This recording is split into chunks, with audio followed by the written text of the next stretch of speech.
नमस्कार मित्रांनो, आनंदी मालिकेच्या आजच्या भागामध्ये आपण पाहत आहोत की आता इथे आनंदी समिताताईच्या फोटोसमोर हात जोडून उभी असते. तेव्हा छायाताई तिला म्हणत असतात, छायाताई, आनंदीताई, खरं सांगू का, एक आई आणि त्याचबरोबर मुलांप्रती असलेल्या प्रेमाला नक्कीच यश मिळणार आहे. तेव्हा आनंदी म्हणत असते, छायाताई, मी ज्या पद्धतीने तुम्हाला हे सांगितले त्या पद्धतीने तुम्ही केलं आहे ना? तेव्हा ती म्हणत असते, हो, अगदीच तुम्ही सांगितलं त्या पद्धतीने मी सगळं काही केलं आहे. तुम्हाला काळजी करण्याची काहीही गरज नाही, असं सुद्धा आता इकडे ती बोलू लागलेली असते.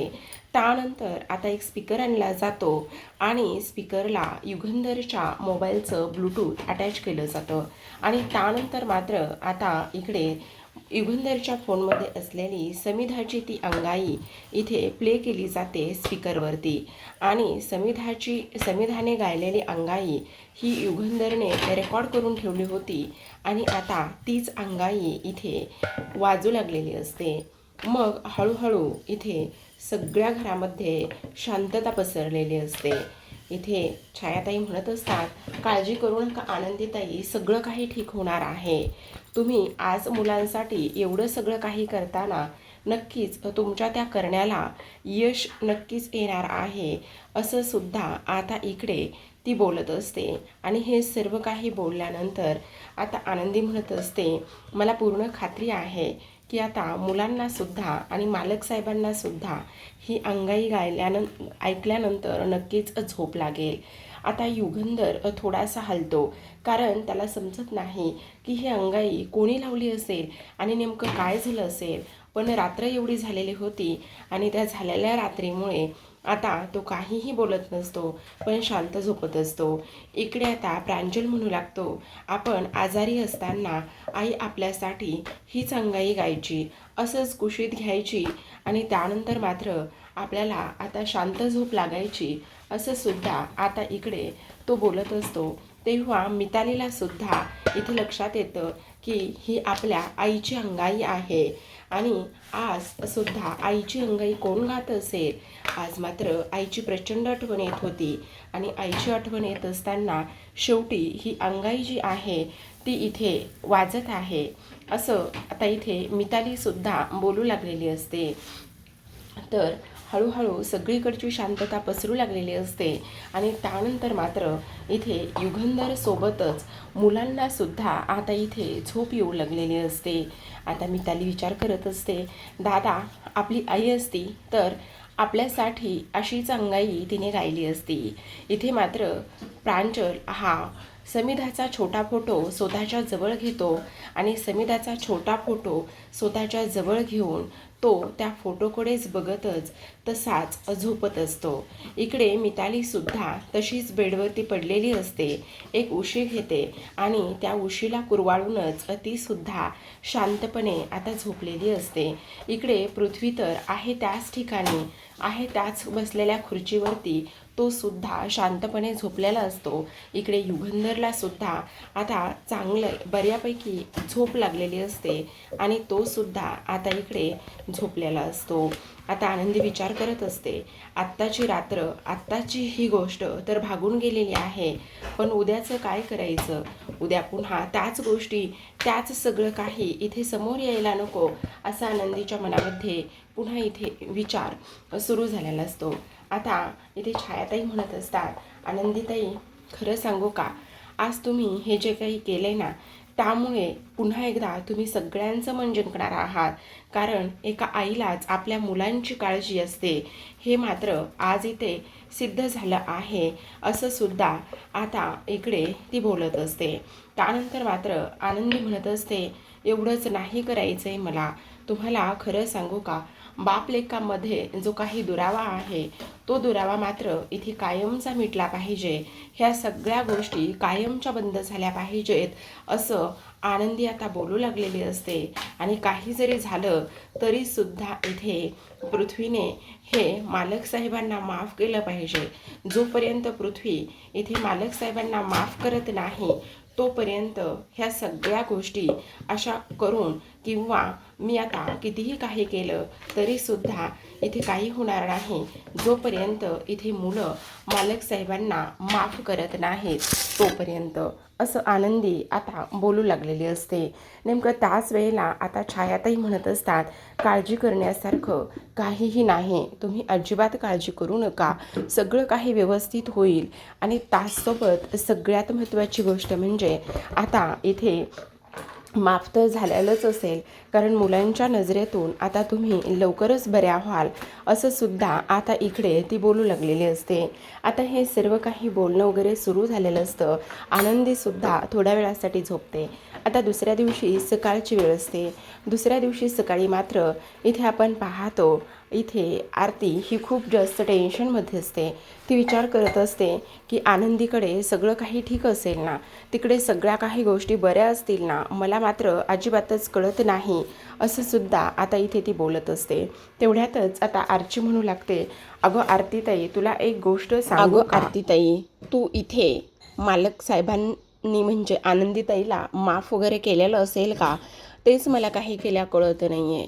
त्यावेळेला आता इथे आरती म्हणत असते, तेच तर मला कळत नाही गं, नेमकं काय झालेलं असेल, सगळं काही इथे व्यवस्थित असेल का, आणि आनंदीला फोन करू की नको ते सुद्धा मला समजत नाही, काय करावं ना ते सुद्धा मला कळत नाही, असं सुद्धा आता इकडे ती बोलत असते. आणि त्याच वेळेला आरची म्हणत असते, ऐक ना, तू एक काम कर ना, तू इथे ताबडतोब फोन कर ना, तू जर फोन केलास ना तर सगळं बरं होईल, आपण आनंदीताईला फोन करून बोलूयात ना, असं सुद्धा आता इथे ती बोलत असते. तेव्हा ती म्हणत असते, कसा फोन करू मी, मला तर कळतच नाही आहे. अगं असं काय करतेस, आपण इकडे आनंदीताईला भेटायला जायचं का? नाही गं, नाही जाऊ शकत आहे भेटायला, आनंदी बरी असेल का नसेल ते सुद्धा काही कळत नाही आहे. त्याचबरोबर काही झालं तरी सगळं आपल्याला समजलं पाहिजे, आणि त्याहूनही सगळ्यात महत्त्वाचं म्हणजे आनंदीसाठी इथे आपल्याला काहीतरी केलं पाहिजे, असं सुद्धा आरती आता म्हणत असते. तेव्हा आरची म्हणते, तू अगदी बरोबर बोलतेस, आपण नक्कीच तिच्यासाठी काहीतरी केलं पाहिजे, पण काय करायचं ना ते समजत नाही. खरं पाहायला गेलं तर मालक साहेबांचा राग आणि त्या सर्व गोष्टी किती जास्त झाल्या होत्या. मालक साहेब इथे आनंदीताईवर किती भडकले होते हे तुला माहिती ना, थांब ना, कर ना गं फोन, असं म्हणून आता ती फोन करायला लावत असते. तेवढ्यातच आता फोन करणार तर इथे आबा आलेले असतात. आबा आवाज देत असतात, काय करतायत माझ्या पोरी, काय करतायत माझ्या पोरी, असं पाहिल्याबरोबर आरती आणि आरची ह्या दोघींना सुद्धा इथे आता टेन्शनच आलेलं असतं की आता इथे तर हे जे काही आबा आहेत ते सुद्धा आलेले आहेत. मग आता इथे आबा आलेले आहेत तर आता काय करायचं, कशा पद्धतीने ह्या सगळ्या गोष्टी त्यांना सांगायच्या हे मात्र अजिबातच त्यांना समजत नसतं. मग आता इथे आबा म्हणत असतात, अगं पोरीनो, काय करताय तुम्ही, बरे आहात ना, बघा बघा मी तुमच्यासाठी काय काय घेऊन आलेलो आहे, असं सुद्धा आता इकडे ते बोलत असतात. आणि त्यानंतर मात्र हे सगळं काही सुरू असताना आता आबा म्हणत असतात, खरं तर ना मी तो पेपरमध्ये अवॉर्ड पाहिला, ते सगळं काही पाहिलं, आणि त्या पाहिलेल्या सगळ्या गोष्टीमुळे ना मला तर प्रचंड आनंद झाला बघ, तुला सांगतो. कारण तुला एक गोष्ट सांगू का, सगळ्यात महत्त्वाची म्हणजे आता मी आनंदीसाठी आणि त्याचबरोबर मालक साहेबांसाठी इथे बऱ्याच काही गोष्टी आणलेल्या आहेत, आणि आणलेल्या गोष्टी ज्या आहेत ना त्या आपण इथे आपल्या आनंदीला आणि त्याचबरोबर मालक साहेब ह्या दोघांना सुद्धा नक्कीच आपण देऊयात, असं सुद्धा आता इकडे ती बोलत असतात. आणि आनंदीसाठी आणलेली जी काही साडी आहे ती साडी मात्र इथे आबा, आरची आणि आरती ह्या दोघींना सुद्धा काढून दाखवत असतात आणि म्हणू लागतात की बघितलंस का, किती छान अशी साडी आणि मालक साहेबांसाठी पोशाख आणला आहे, मला माहिती आहे त्यांना आवडेल म्हणून, आणि त्यामुळेच मी हे घेऊन आलो आहे, असं सुद्धा आता इथे ते बोलू लागलेले असतात. त्याचबरोबर आता आबा म्हणत असतात, आता आपण तिकडे लवकरात लवकर जाऊयात, आणि तिकडे लवकरात लवकर गेल्यानंतर ना एक काम करूयात, म्हणजे ना बघ ना आता तिथे जर आपण गेलोत आणि त्यांचं कौतुक वगैरे केलं तर त्यांना आनंद तर होणारच आहे, पण तरीसुद्धा आपल्याला लवकरात लवकर तिकडे गेलं पाहिजे, असं सुद्धा आता इकडे ते बोलत असतात. आता मात्र आरतीला टेन्शन आलेलं असतं. आरती विचार करत असते, काय करायचं आता, आबा तर तिकडे जायचं म्हणतायत, आणि आबाने जर तिकडे जायला म्हटलं आणि जर तिकडे गेलेस तर मग कसं होणार आहे. ह्या सगळ्या गोष्टी अशा नको व्हायला आहेत. कारण सगळ्यात महत्त्वाची गोष्ट म्हणजे की आता इकडे आबांना सगळं काही सत्य समजेल. कशा पद्धतीने मुलं भडकलेत, कशा पद्धतीने काय काय झालं आहे, हे सगळं जर इथे समजलं तर खूप मोठा गोंधळसुद्धा होऊ शकतो, असा आरती मनामध्ये विचार करू लागते. आणि आबांना मात्र काही करून थांबवलं पाहिजे असा सुद्धा विचार आता इकडे तिच्या मनामध्ये आलेला असतो. दुसऱ्या दिवशी सकाळची वेळ असते. आता उजेड झालेला असतो. सगळा जो काही उन्हाचा प्रकाश आहे तो मुलांच्या खोलीपर्यंत येऊन पोहोचलेला असतो आणि मुलांना गाढ झोप लागलेली असते. पण उन्हाची सूर्यकिरणे जी आहेत ती इथे पृथ्वीच्या चेहऱ्यावरती पडतात आणि तेव्हा मात्र त्याला इथे जाग आलेली असते. डोळे उघडून पाहतो तर त्याच्या लक्षात येतं की इथे हे सगळं मी आता इथे उठलेलो आहे आणि त्याचबरोबर आता सकाळ झालेली आहे ही सुद्धा गोष्ट आता इकडे त्याच्या लक्षात आलेली असते.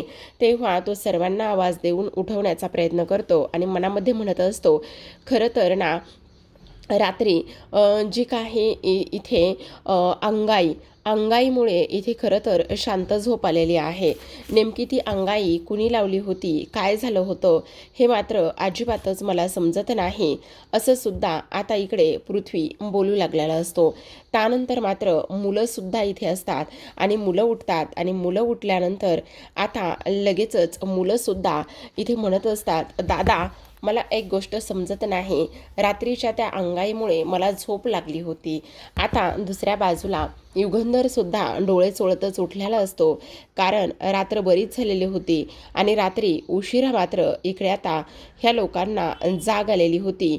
आणि त्याचबरोबर इथे युगंधर उठल्याबरोबर त्याचा फोन जो आहे ना तो फोन इथे शोधू लागलेला असतो आणि त्याला फोन मात्र कुठेच सापडत नाही.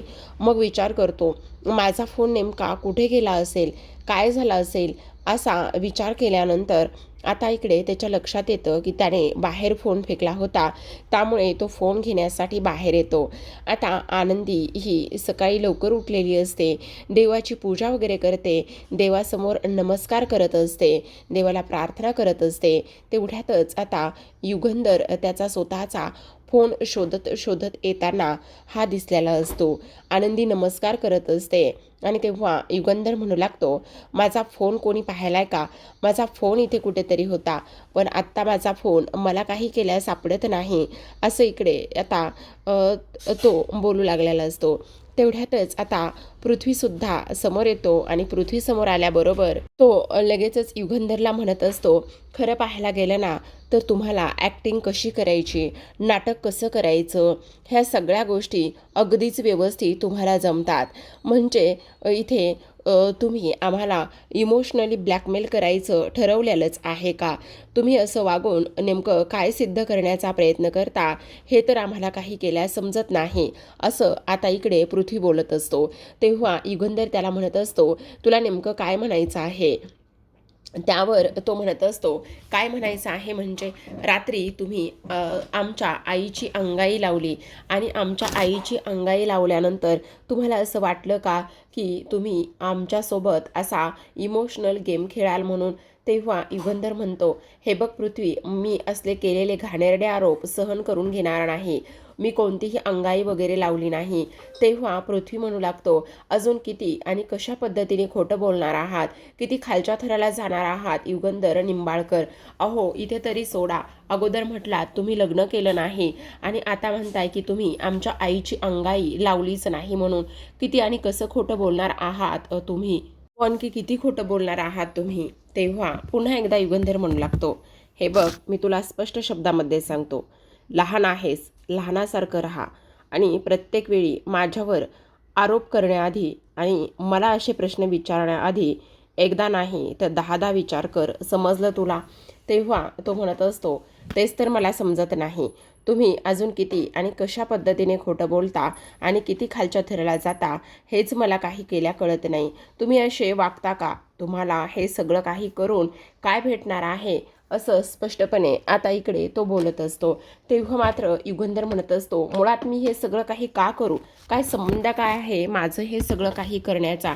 मी तुला सांगितलं ना की मी इथे काहीही केलं नाही आहे म्हणून.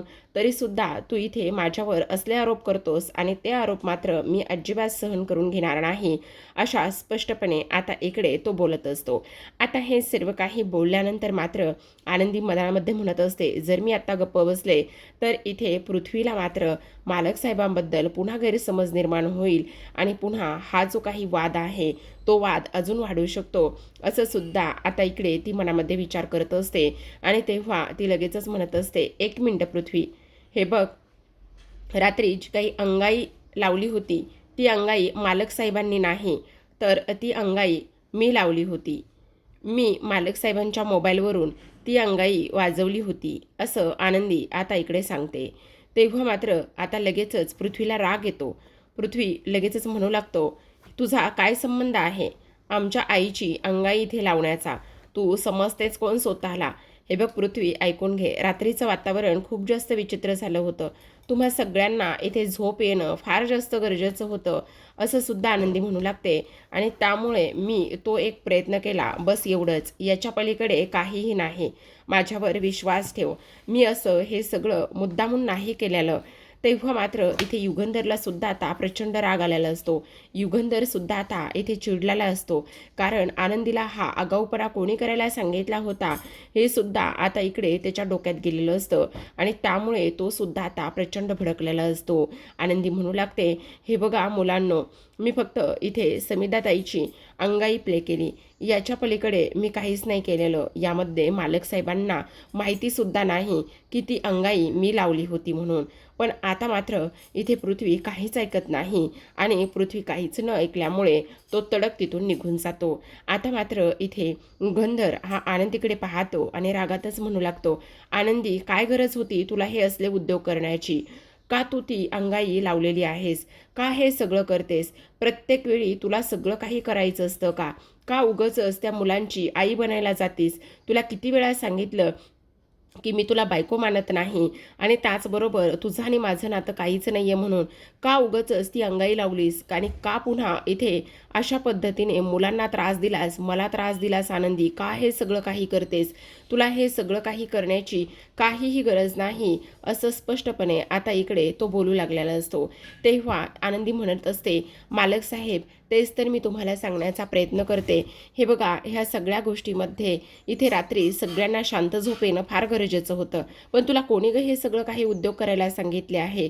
काय संबंध आहे तुझा ह्या सर्व गोष्टीशी? मुळात आहेस तू कोण? तुला अजून एकदा सांगितलेलं आहे, मुलांची आई बनायला अजिबातच जाऊ नको, असं म्हणून आता युगंधर आनंदीला सक्त ताकीद देतो आणि त्यानंतर तो तिथून निघून जात असतो. आता इकडे दुसऱ्या बाजूला आपण पाहतो, इथे प्रांजलला समजलेलं असतं की ती अंगाई इथे आनंदीने लावली आहे. तेव्हा प्रांजल भडकतो. तो म्हणत असतो, ही मुलगी कोण समजते कोण स्वतःला? ही मुलगी आहे तरी कोण? आणि हिची हिंमत कशी झाली आमची आई बनून आमच्या आईची अंगाई लावायची? आम्हाला इमोशनल ब्लॅकमेल करत आहे. ही आपल्यासोबत इमोशनली ब्लॅकमेलचं कार्ड खेळत आहे. नाही, मी अजिबात हिला सोडणार नाही. आत्ताच्या आत्ता मी जाणार आहे आणि आत्ताच्या आत्ता तिला जाऊन मी जा विचारणार आहे, असं प्रांजल म्हणत असतो आणि आनंदीकडे रागानेच निघालेला असतो. तेवढ्यातच आता पृथ्वी येतो आणि पृथ्वी त्याला समजावतो आणि म्हणत असतो, हे बघ, आता शांत बस. त्या अंगाईचं प्रकरण मिटलेलं आहे. मी आत्ताच बोलून आलेलो आहे आणि तुला आत्ता बाहेर जाऊन इथं कांगावा करायची गरज नाही आहे. तेव्हा तो म्हणत असतो, दादा, ती मुलगी आपल्या आईचं इमोशनल कार्ड खेळते, आपल्याला इथे ब्लॅकमेल करू पाहते आणि आपण गप्प बसायचं. असं का करायचं सांग ना? ती आहे कोण मुलगी? समजते कोण स्वतःला? मी मात्र शांत बसणार नाही. काही जरी झालं तरी मी त्या मुलीला जा विचारणार. काही जरी झालं तरी सुद्धा इथे मी त्या मुलीला इथे धडा शिकवल्याशिवाय राहणार नाही, असं सुद्धा इकडे आता तो बोलत असतो. त्याचबरोबर हे सर्व काही झाल्यानंतर इथे आपण पाहतो की लगेचच इथे पृथ्वी म्हणत असतो, हे बघ, आत्ता मला एका खूप महत्त्वाच्या कामासाठी बाहेर जायचंय. आत्ता ती मुलगी किचनमधून बाहेर सुद्धा निघणार नाही, तू काळजी करू नकोस. त्यामुळे तिचा तुमच्यासमोर येण्याचा प्रश्न उरत नाही. प्रांजल म्हणत असतो, तिला आपण घाबरायचं आणि तिच्यासमोर गप्प बसायचं? मी अजिबात गप्प बसणार नाही. तेव्हा मिताली म्हणत असते, दादा म्हणतोय ना त्याने आता सगळं सॉर्ट आउट केलंय, तू गप ना प्रांजल, तू उगाचच कशाला ह्या सगळ्या गोष्टी वाढवतो? तेव्हा प्रांजल म्हणू लागतो, मी कुठे ह्या सगळ्या गोष्टी वाढवतोय? सांग ना, मी कुठे काय बोललेलो आहे? मी काहीच नाही बोललेलो. उलट त्या मुलीला धडा शिकवायचा नाही का? सगळ्यांनी गप्प बसलं तर कसं चालणार आहे? तेवढ्यातच आता शिल्पा तिथे आलेली असते आणि शिल्पा ह्यांचं बोलणं ऐकत असते. शिल्पा म्हणत असते, प्रांजल, तू अगदी बरोबर बोलतोस, ह्या सगळ्या गोष्टी तू केल्या पाहिजेस आणि त्याचबरोबर त्या मुलीला धडासुद्धा शिकवला पाहिजे. तुला काय करायचं आहे. तेव्हा तो म्हणत असतो, मला त्या मुलीचं थोबाडसुद्धा पाहायचं नाही आहे, पण तिनं रात्री जे काही उद्योग केलेले आहेत ना, त्यामुळे मला तिला धडा नक्कीच शिकवायचा आहे, असं स्पष्ट शब्दामध्ये आता इथे तो बोलत असतो. तेव्हा शिल्पा म्हणत असते, ठीक आहे, तिला पण धडा शिकूया, मी सांगेल, मी म्हणेल तसं करशील का. तेव्हा तो म्हणत असतो, आत्या काय करायचं आहे. त्यावेळेला ती म्हणत असते, मी सांगते ना काय करायचं आहे. तर असं म्हटल्याबरोबर आता ती मुलगी किचनच्या बाहेर आलीच पाहिजे आणि त्याचबरोबर इथे युगंधरचा ओरडा भेटलाच पाहिजे, असं काहीतरी करायचं. मग आता स्किपमध्ये शिल्पाने तिची आयडिया इथे पृथ्वीला याला प्रांजलला सांगितलेली असते. मग आता प्रांजल धावतच इथे आनंदीकडे जातो. आनंदीकडे गेल्यानंतर आनंदी प्रांजलला म्हणत असते, प्रांजल तुला काही हवंय का. प्रांजल म्हणत असतो, मला काही नकोय, पण तुला मात्र इथे पश्चाताप करायचा आहे ना, तुला तुझी झालेली चूक इथे सुधारायची आहे ना, त्यामुळे तू ह्या सगळ्या गोष्टी करतेस, बरोबर की नाही. तेव्हा आनंदी म्हणत असते, हे बघ प्रांजल, ह्या सगळ्या गोष्टीमध्ये मी तुला खरं खरं सांगते, माझी आणि मालक साहेबांची काही चूक नाही आहे आणि त्याचबरोबर मला तुम्हाला कोणाला दुखवायचा सुद्धा माझा हेतू नाही आहे. तुम्ही प्लीज एकदा समजून घ्या ना. तेव्हा प्रांजल म्हणत असतो, ठीक आहे, जर तुला असं वाटत असेल की आम्ही सर्वांनी तुला माफ करावं, जर तुला असं वाटत असेल की इथे सगळ्या काही गोष्टी तुझ्या म्हणण्याप्रमाणे व्हाव्या, तर ठीक आहे, मी तुझा आणि त्याचबरोबर तुला माफ करायला इथे तयार आहे. जर मी सांगेल त्या पद्धतीने तू केलंस तर. त्यावेळेला आनंदी म्हणत असते, काय करायचं आहे सांग, तू म्हणशील ते सगळं काही करायला मी तयार आहे, बोल ना काय करायचं आहे.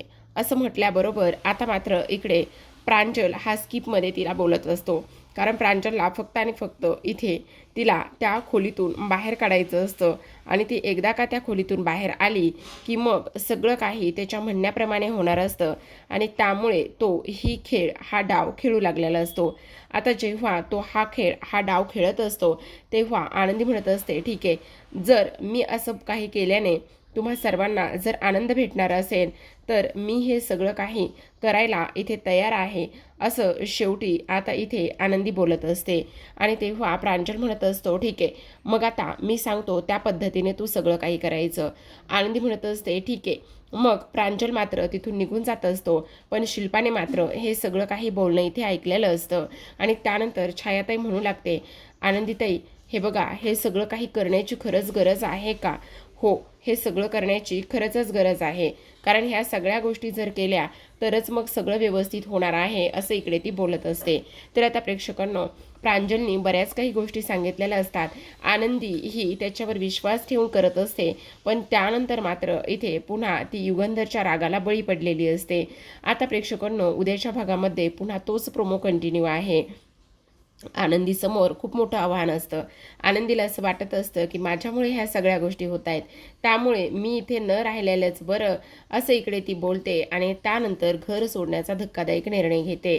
आता घर सोडत असताना इथे ती युगंधरच्या खोलीत जाते आणि म्हणत असते, मालक साहेब मला माफ करा, आपल्या ह्या लग्नामुळे जर तुमच्यामध्ये आणि त्याचबरोबर इथे तुमच्या मुलांमध्ये अशा पद्धतीची दरी निर्माण होत असेल तर ह्या घरामध्ये इथे मी न राहिलेलीच बरी, असं म्हणून ती आता युगंधरचा आशीर्वाद घेते आणि त्यानंतर ती घर सोडून जात असते. जेव्हा घर सोडून जाते त्यावेळेला तुळशीला तिचा पदर अडकतो आणि आनंदी मात्र आहे त्याच ठिकाणी थांबत असते. तर प्रेक्षकांनो, अशाच नवनवीन मालिकांचे अपडेट्स आणि रिव्ह्यू जाणून घ्यायचे असतील, पाहायचे असेल तर नक्कीच चॅनलला सबस्क्राईब करा. भेटूयात उद्याच्या भागामध्ये, तोपर्यंत धन्यवाद.